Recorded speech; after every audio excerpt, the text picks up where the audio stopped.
आपण सर्वच एका पॅसिव्ह इन्कम म्हणजे निष्क्रिय उत्पन्नाच्या मागे असतो. पण हेच पॅसिव्ह इन्कम एक ऑपॉर्च्युनिटी नाही, बल्कि ट्रॅप असेल तर. अशाच एका ट्रॅपमध्ये भोपाळमध्ये राहणाऱ्या 38 वर्षाचा भूपेंद्र फसला होता. आणि या ट्रॅपमधून बाहेर निघायला त्यांनी एक निर्णय घेतला. जो निर्णय घेतला तो खूपच धोकादायक होता आणि त्याकरिता मला हा व्हिडिओ आज बनवावा लागतो आहे. असा कुठला फ्रॉड होता आणि असं काय झालं की भूपेंद्रच नाही तर त्याची अख्खा परिवार, त्याची बायको, त्याची 2 मुलं या सर्वांनाच आपले प्राण गमवावे लागले. सांगतो, सर्व काही सांगतो. 13 जुलै 2023 नीलबड, भोपाळ.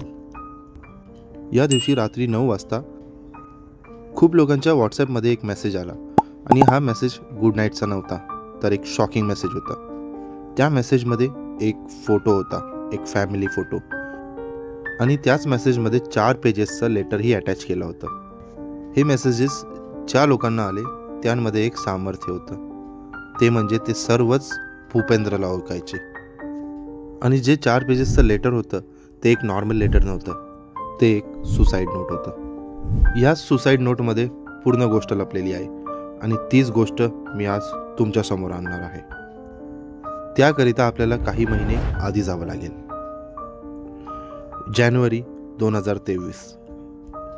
भूपेंद्रच्या व्हॉट्सॲपमध्ये एक मेसेज येतो. ती एक जॉब ऑपॉर्च्युनिटी होती. भूपेंद्र तसं तर एका चांगल्या जॉबवर होता, त्याचं घरदार सर्व काही चांगलं होतं, त्याची फॅमिलीही खूप त्याच्याबरोबर खुश होती. पण या जॉब ऑपॉर्च्युनिटीमुळे त्याची लाईफ एका वाईट वळणावर गेली. हा जो मेसेज आलेला त्यात त्याला TRP कंपनीसाठी काम करायचं होतं. त्यात त्याला कंपनीजना रेटिंग्स द्यायचे होते, रिव्ह्यूज द्यायचे होते आणि बरंच काही होतं. त्यासाठी ही कंपनी त्याला पेही करणार होती.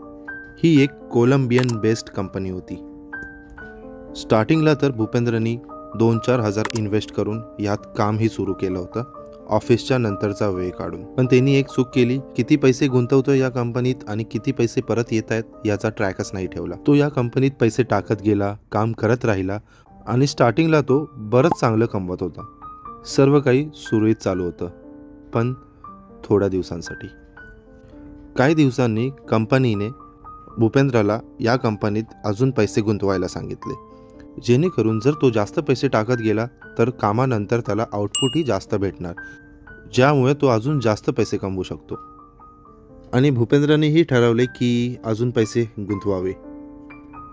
पण त्याच्यावरती ऑलरेडी लोन्स चालू होते आणि तो लोन्स ते टाईमवर भरू शकत नव्हता, त्यामुळे त्याचा सिबिल स्कोअर खूपच खराब होतं, जेणेकरून तो अजून लोन घेऊ शकत नव्हता. पण यातूनही त्याला एक वाट सापडली. त्याने ठरवलं की मी लोन एका लोन ॲपवरून घेणार. हे लोन ॲप्स अजून काही नाही, बल्कि एक ॲप्लिकेशन असतात जे की तुम्हाला थोडेफार पैसे लोनवर देतात आणि त्यासाठी व्हेरिफिकेशनही करत नाही. पण जेव्हा तुम्हाला ते लोन परत फेडायचे असते त्यावर तुम्हाला इंटरेस्ट जरा जास्तच लागतो. तर भूपेंद्रनी हा ॲप फोनमध्ये इन्स्टॉल केला आणि जसं तो लोन घ्यायला गेला तेव्हा त्याला काही ॲक्सेसही मागितले. 80% लोक आपण काही ॲप्स इन्स्टॉल करताना डिरेक्टली त्याला अलाव ॲक्सेस करतो आणि आपले गॅलरी, कॉन्टॅक्ट्स, SMS या सर्वांचा ॲक्सेस त्यांना देतो. आणि अशीच चूक भूपेंद्रानेही केली.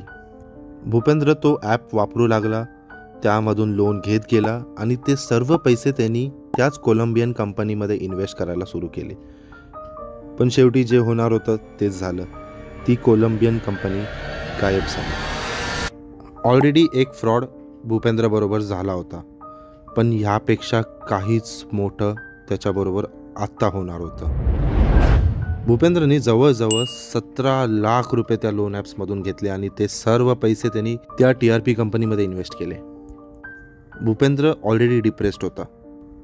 तो सुरुवातीला तर लोन ॲप्सचा EMI बरोबर टायमावर फेडत होता, पण मे 2023चा EMI तो भरू शकला नाही आणि तेव्हाच लोन ॲप्सचा गेम सुरू झाला. आपण जेव्हाही छोट्या पतपेढी किंवा छोट्या बँक्समधून लोन घेतो तेव्हा लोन रिकव्हरी एजंट्स आपल्या मागे लागतात लोन अमाऊंट परत घ्यायला. असंच काही भूपेंद्र बरोबर झालं, पण हे जरा जास्तच झालं. त्यांनी सुरुवातीला तर भूपेंद्रला कॉल करून खूप हॅरॅस केला, खूप शिव्यागाळ केल्या, पण ते इकडेच थांबले नाही. भूपेंद्रनी तो लोन ॲप आपल्या फोनमध्ये इन्स्टॉल केल्यामुळे आणि त्यांना सगळं ॲक्सेस दिल्यामुळे त्यांच्याकडे भूपेंद्रचा सर्व डेटा होता, कॉन्टॅक्ट्स, गॅलरी, फोटोज, मेसेजेस, सर्व काही. आणि त्याचाच मिसयूज हे लोन ॲप्सवाले करू लागले. त्यांनी भूपेंद्रच्या सर्व रिलेटिव्हजला व्हॉट्सॲपवरती भूपेंद्रबद्दल बदनामी करू लागले. त्यांनी लोनचे पैसे नाही दिले. त्याच्या फोनमधले प्रायव्हेट फोटोजही ते त्यांच्या रिलेटिव्ह बरोबर शेअर करू लागले. पण ते इकडेच थांबले नाही. अजून एक स्टेप पुढे जाता त्याने भूपेंद्रच्या बॉसचे फोटोज एडिट केले आणि तेही खूप अश्लील प्रकारे. त्यांनी हेच फोटोज भूपेंद्रच्या सर्व कलिग्सला पाठवले आणि त्याच्या बॉसलाही. आता मात्र भूपेंद्रची नोकरीही खतऱ्यात होती. भूपेंद्र खूपच जास्त डिप्रेस झाला. म्हणून त्यांनी एक निर्णय घेतला, एक मास्टर प्लॅन. 13 जुलै 2023 या दिवशी मात्र भूपेंद्रनी ऑफिसमध्ये सुट्टी टाकली होती. त्याने पूर्ण वेळ आपल्या फॅमिली म्हणजेच रितू 35 वर्ष आणि त्याची 2 पोरं ऋतुराज आणि ऋषिराज जे की 9 आणि 3 वर्षाचे होते, ह्यांच्याबरोबर त्यांनी पूर्ण दिवस स्पेंड केला. संध्याकाळी मात्र भूपेंद्र एका चायनीज कॉर्नरवरती गेला. त्याने तिकडून ट्रिपल राईस घेतलं आणि येताना एका किराण्यावाल्याकडनं 2 कोकचे बॉटलही घेतले.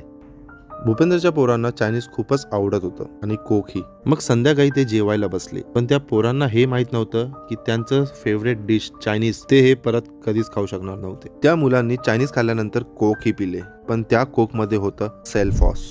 भूपेंद्रनी त्या कोकमध्ये सेल्फॉस टाकलं होतं. सेल्फॉस एक असा पॉयझनस पदार्थ आहे जो की तुमच्या बॉडीमध्ये गेल्यावरती तुमचे सर्व सेल्सला मारून टाकतो. त्यामुळे त्या व्यक्तीची काही क्षणामध्ये मृत्यू होऊन जाते.